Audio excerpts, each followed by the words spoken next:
Boa tarde, queridos irmãos e irmãs. Que a graça e a paz do Senhor continuem abundantes sobre a vida de cada um de nós. Amém? Para mim é um privilégio imenso fazer parte dos pregadores nessa ocasião tão singular do centenário do presbiterianismo aqui em Catanduva.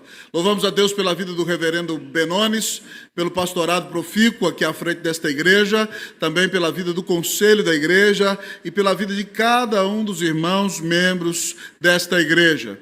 Além disso, nessa tarde eu quero saudar as autoridades da igreja, o vice-presidente do nosso Supremo Concílio, reverendo Marcos Sérgio, nosso secretário executivo, reverendo Juarez, o presidente do Sínodo, reverendo Devanir. Que Deus abençoe ricamente a vida das nossas autoridades que aqui estão conosco. Mas, além disso, eu quero fazer menção que estão aqui ovelhas minhas nessa tarde, nosso irmão Marcos Costa, com sua mãe, Dona Marilva, né? Eles são muito queridos do nosso coração. O reverendo Onésimo foi pastor aqui muito tempo e hoje eles são membro lá da Igreja Presbiteriana Unida de São Paulo e nos acompanham aqui nessa tarde. E estou vendo a Bruna, que foi minha ovelha lá em Brasília também. Bom vê-la aqui, querida, nessa tarde. Que Deus te abençoe. Mundo pequeno. Abra comigo a sua Bíblia, meu querido irmão, minha querida irmã, lá na carta que o Senhor Jesus resolveu enviar à igreja de Esmirna. Apocalipse capítulo 2. Apocalipse capítulo 2. Apocalipse capítulo 2. Eu convido a igreja a que se coloque de pé.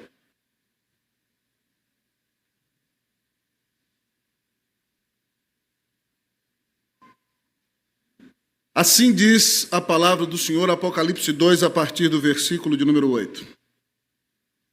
Ao anjo da igreja em Esmirna escreve: estas coisas diz o primeiro e o último, que esteve morto e tornou a viver. Conheço a tua tribulação, a tua pobreza, mas tu és rico, e a blasfêmia dos que a si mesmos se declaram judeus e não são, sendo antes sinagoga de Satanás. Não temas as coisas que tens de sofrer. Eis que o diabo está para lançar em prisão alguns dentre vós para ser dispostos à prova, e tereis tribulação de 10 dias. Sê fiel até a morte, e dar-te-ei a coroa da vida. Todos comigo, versículo 11. Quem tem ouvidos, ouça o que o Espírito diz às igrejas. O vencedor de nenhum modo sofrerá o dano da segunda morte. Pai, glorifica o teu nome nessa tarde. Dá glória ao nome de Jesus. Deus, só tu és santo, santo, santo. E toda a terra está cheia da tua glória. Ó Deus, nós não temos justiça própria nenhuma, Senhor Deus, ó Pai. Mas somos declarados justos pela fé na obra de Jesus. E, ó Pai, fomos reconciliados, ó Pai, selados pelo Espírito Santo da promessa. E, ó Deus, nós queremos dizer para o Senhor que o nosso desejo aqui é dar toda a honra e glória ao Senhor. Nós queremos pedir, ó Deus, ó Pai, que o Senhor nos lave de nossos pecados e, ó Deus, que a presença graciosa do Senhor Jesus seja perceptível aqui, enquanto ouvirmos a exposição da Escritura. Que o teu povo, Deus, ó Pai, não se alegre somente pela ocasião histórica que estamos vivendo, mas que o teu povo tenha expectativa de encontro vivo e pessoal com o Senhor. Que o Senhor mesmo abra os céus e desça aqui. Que o Senhor se levante do livro e caminhe no meio do teu povo. E que o teu povo tenha um encontro vivo e pessoal contigo nesta tarde e nesta noite. Deus, fala o nosso coração. Abençoa não somente essa pregação, mas derrama a tua graça sobre todos os pregadores que falarão a tua palavra nessa tarde. Nós clamamos a tua bênção e oramos em nome de Jesus. Amém. A igreja pode sentar-se. Começa a contar agora, hein, Rev Benones? Queridos irmãos e irmãs, nessa semana nós vimos uma portaria do Ministério da Saúde ampliando a cobertura do aborto no Brasil. E de repente, quando líderes evangélicos e líderes políticos reclamaram, a ministra da Saúde retira a portaria.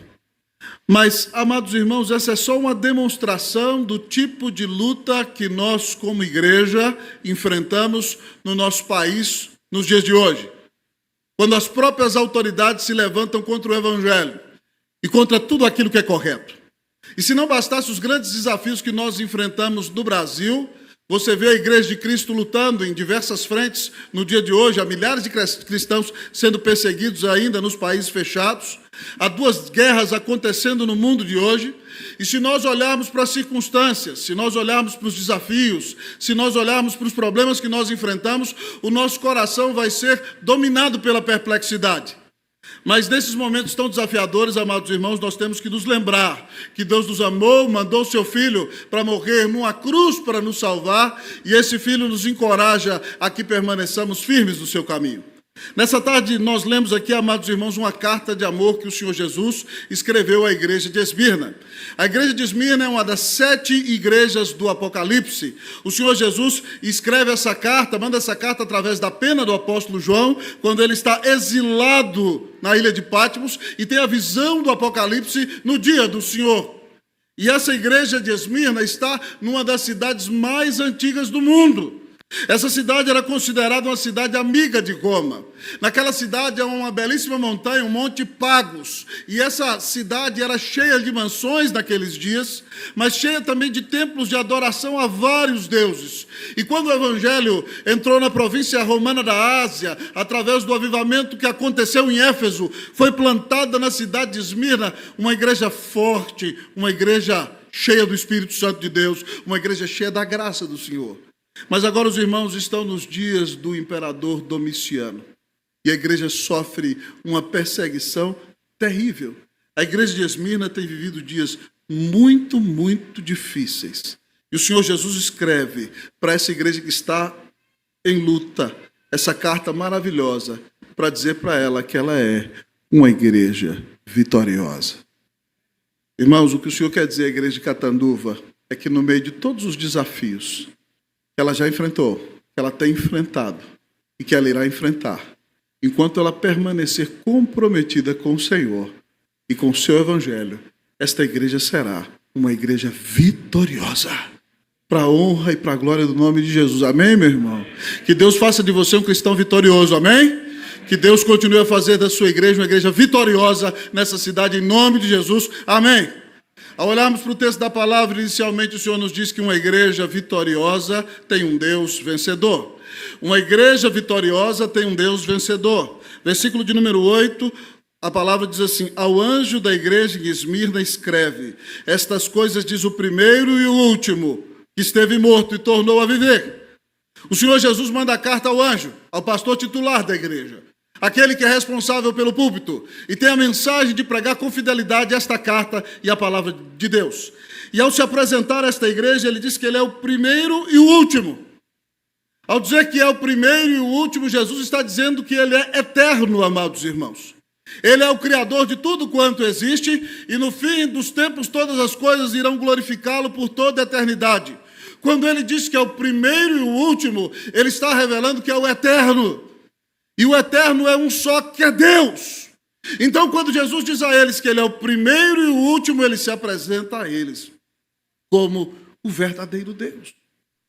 Mas ele não somente é Deus, ele é Deus vencedor. Por quê? Porque na segunda pessoa da Trindade, para nos salvar, Deus se fez homem sem deixar de ser Deus. Ele tabernaculou conosco, ele se vestiu de nossa carne, de nossa pele, ele se tornou um de nós sem pecado e deu sua vida na cruz do Calvário, recebendo a ira do Deus eterno contra o pecado. O castigo que nos traz a paz estava sobre Jesus. Pelas suas chagas nós fomos salvos, nós fomos curados. E Jesus, ao se apresentar, além de dizer que é o próprio eterno, o próprio Deus, ele diz o seguinte: estas coisas diz o primeiro e o último, que esteve morto e tornou a viver. A morte não pôde detê-lo, querido amigo irmão. No terceiro dia, o anjo do céu baixou, a pedra ele rolou, da morte o Cristo se levantou, o Espírito de novo, a vida nele soprou, a vitória o Senhor nos legou, Jesus Cristo está vivo, ele ressuscitou. O nosso Senhor venceu a morte, ele é vencedor, ele é Deus. Em sua natureza humana, em sua natureza divina, mas em sua natureza humana, ele é Deus que venceu a morte, amados amigos e irmãos. E a igreja de Cristo pode ficar firme em dias difíceis, porque ela tem um Senhor, que é o próprio Deus vencedor.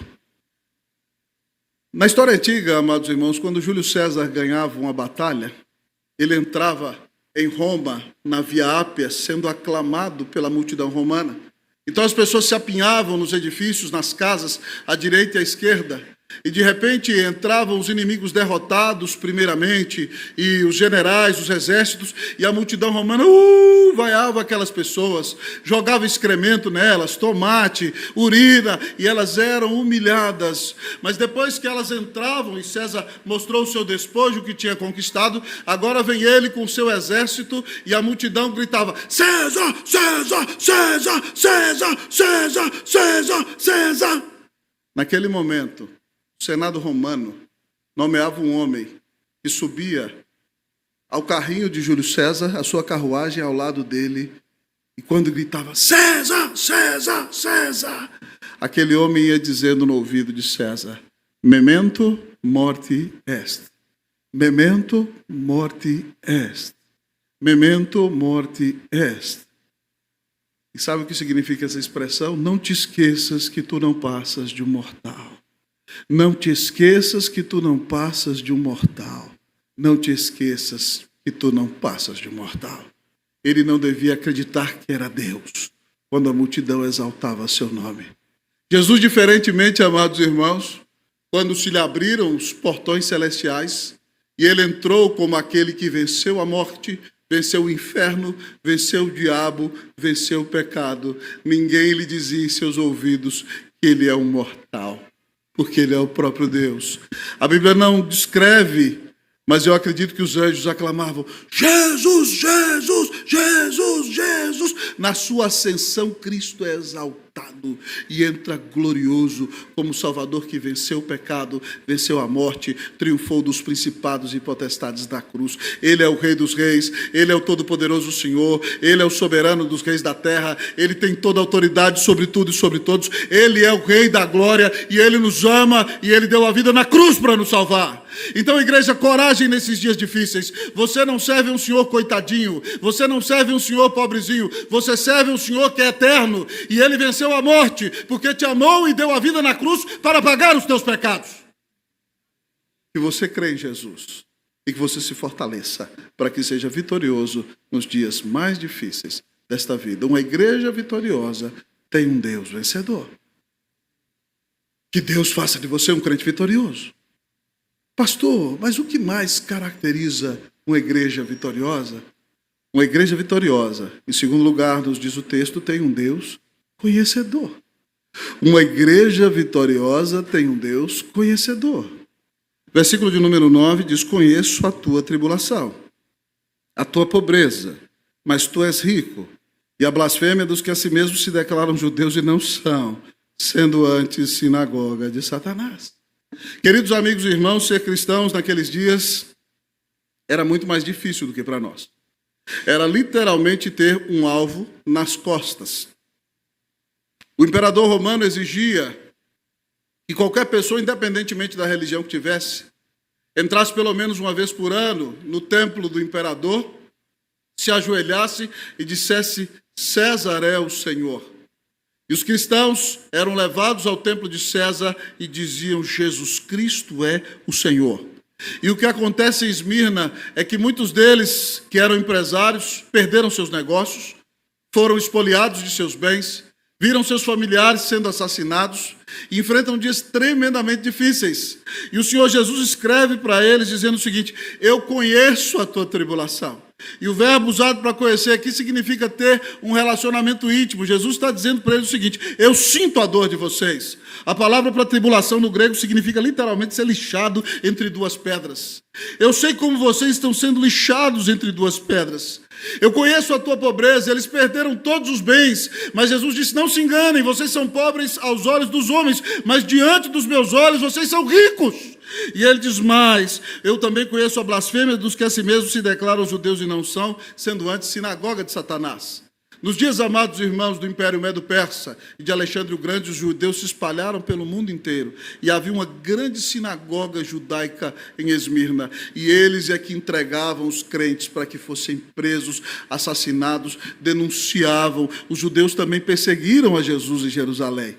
Eles eram filhos carnais de Abraão, mas não eram filhos espirituais de Abraão. E por isso Jesus os chama de sinagoga de Satanás. Filho da aliança, é aquele que crê em Jesus como Filho de Deus. A igreja foi tremendamente perseguida, queridos amigos e irmãos, em Esmirna. E o Senhor Jesus sabia disso e não a abandonou. Nessa cidade, amados irmãos, de Esmirna, certa vez, em uma ocasião, nos dias de Domiciano, levaram 1.200 membros da igreja para cima do Monte Pagos e os arremessaram de lá. Depois, em outra oportunidade, levaram mais 800 membros da igreja e eles foram arremessados de cima daquela montanha. E 50 anos depois que João manda essa carta, no ano 155, o pastor da igreja era Policarpo, discípulo do apóstolo João. E foi deflagrada uma grande perseguição nos dias de Policarpo. E o pastor da igreja fugiu para uma fazenda. E os soldados romanos o perseguiram ali, ele então fugiu para outra fazenda. Quando eles foram para outra fazenda, ele falou assim, eu não vou fugir mais. E ele então recebe os soldados romanos que vieram para prendê-lo, manda dar um banquete para eles, pede um tempo para orar e ora durante 2 horas. Quando volta para a cidade de Esmirna, o procônsul romano, no meio do julgamento na arena, diz a ele, o senhor tem 86 anos, tenha piedade de si mesmo, negue esse Jesus Cristo e continue vivo. E Policarpo responde, 86 anos tenho servido o meu Senhor, e ele nunca me fez nenhum mal. Como poderei eu negar ao meu Senhor que me tem feito tanto bem? O imperador disse a ele, você não sabe que eu tenho o poder de mandar o procônsul, mandar acender a fogueira e acabar com a sua vida? Ele disse, o fogo com o qual você vai me queimar vai acabar. Mas o fogo que queimará aqueles que rejeitaram ao Senhor Jesus durará para sempre. Porque você ainda se demora, faça logo o que tem que fazer. E o procônsul manda acender a fogueira. E Policarpo, amados irmãos, morre cantando, louvando, orando na presença do Senhor. A multidão ficou impactada com o testemunho daquele servo que foi sustentado pelo Senhor, mesmo no momento de terrível tribulação. Se você está enfrentando alguma grande angústia, meu irmão, Jesus conhece a sua tribulação. Se você está sendo perseguido porque é um crente fiel, se você, querido amigo e irmão, está sendo perseguido porque tem vivido uma vida piedosa, se você, meu querido amigo e irmão, é objeto de uma terrível enfermidade, se você foi objeto de adultério, se alguém que se dizia seu amigo te traiu, te deu calote, o Senhor não perdeu o controle de todas as coisas. Ele te ama e deu a vida na cruz por você. Ele conhece a tua tribulação. E Ele manda dizer, eu nunca te deixarei, jamais te abandonarei. Igreja de Catanduva, o seu Senhor conhece tudo que você está enfrentando. Ele está no controle de tudo. E Ele vai te abençoar, seja qual for a sua situação. E você corra para os braços de Jesus, amém? Porque Ele conhece a nossa dor. Ele deu a vida na cruz para nos salvar. Você tem vivido como um crente vitorioso? Você é membro de uma igreja vitoriosa? Pastor, como ser um crente vitorioso nesse mundo tão sofrido?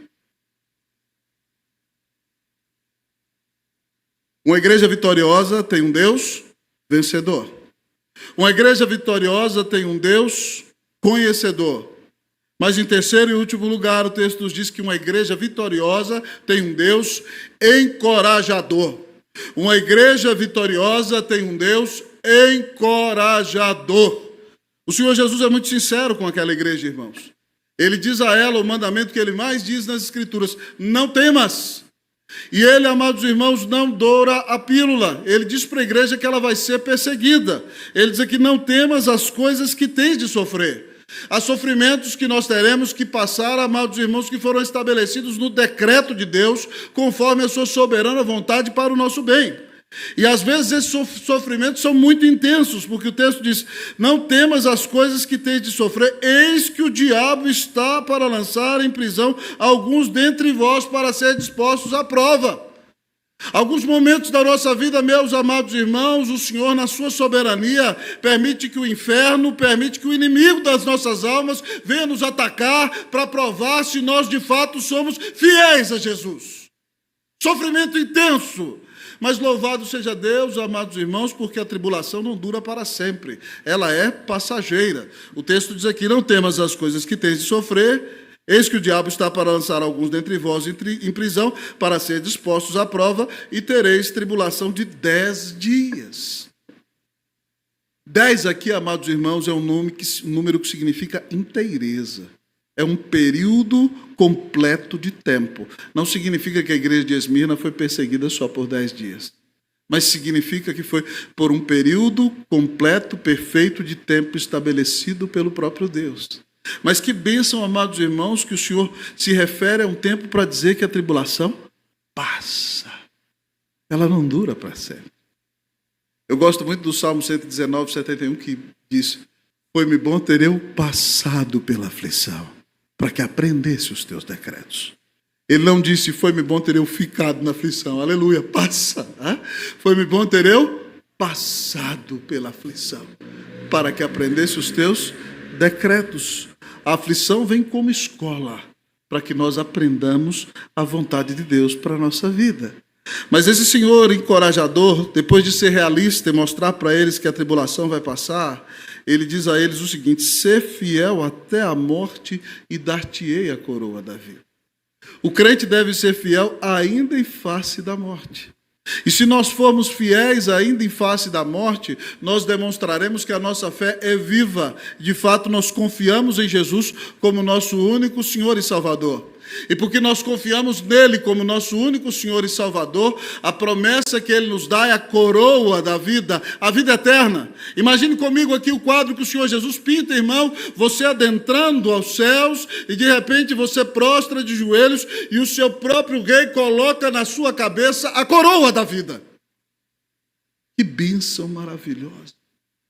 Nós seremos coroados para a vida eterna por nosso próprio Senhor Jesus.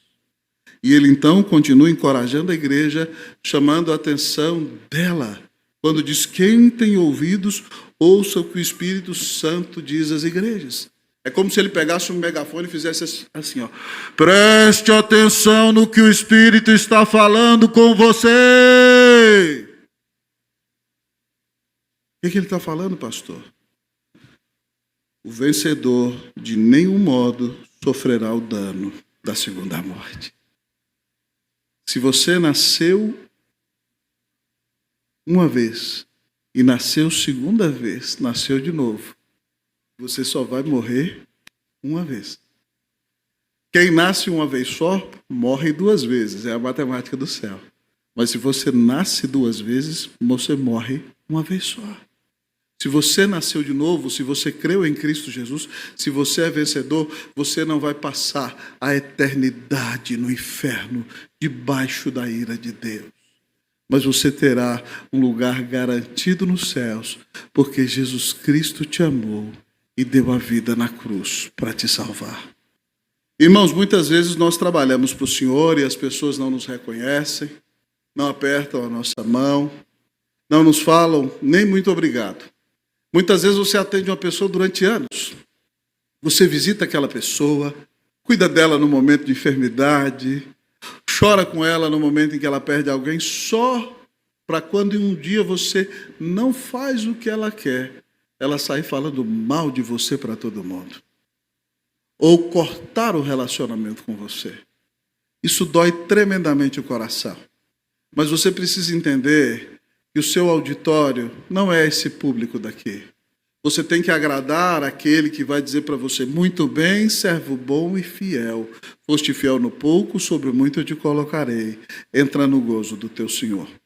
Há certa história verídica de um casal de missionários dos Estados Unidos que se dedicaram a vida inteira à obra missionária, plantando igrejas, pregando o evangelho num continente distante, sendo uma bênção, instrumento de avivamento. E quando eles estavam voltando para os Estados Unidos da América, eles então chegaram, amados irmãos, perto do porto de Nova York, e havia uma fanfarra, uma banda tocando, pam, pam, pam, pam, pam, pam, pam, pam. E eles acharam: que bênção, nós seremos recebidos por uma banda, até que souberam que o presidente Ted Roosevelt estava naquela embarcação. E o presidente foi recebido e ninguém estava ali para recebê-los. Então eles saíram dali, pegaram suas malas, tomaram um táxi, foram para a casa da missão. E a missionária triste, chorando, o missionário perplexo, dizendo: eu fiquei 40 anos na obra missionária, abri mão de tudo que tinha aqui, Deus mandou um avivamento no nosso trabalho e ninguém, nenhuma pessoa sequer vem nos receber. E eles saíram e a mulher ficou ali fazendo comida e o missionário triste saiu para dar uma volta no quarteirão, orando a Deus, até que o Senhor trouxe uma ideia à sua mente e ele entendeu. E ele voltou para casa e ele diz: mulher, sabe por que ninguém veio nos receber? Ela: por quê, querido? É simples, porque nós ainda não chegamos em casa. Você ainda não chegou em casa. Pare de querer fazer desse mundo o seu céu. Aqui não é o lugar que você vai receber plenamente o seu tesouro. Você é mais do que vencedor por meio daquele que te amou. Ele diz para você: coragem, João! Coragem, Maria! Não temas! Eu te dou a vitória. Mas enquanto você está na luta, olhe para Jesus, porque Ele te amou e deu a vida na cruz para pagar os teus pecados. Você quer ser um crente vencedor? Amém? Membro de uma igreja vitoriosa?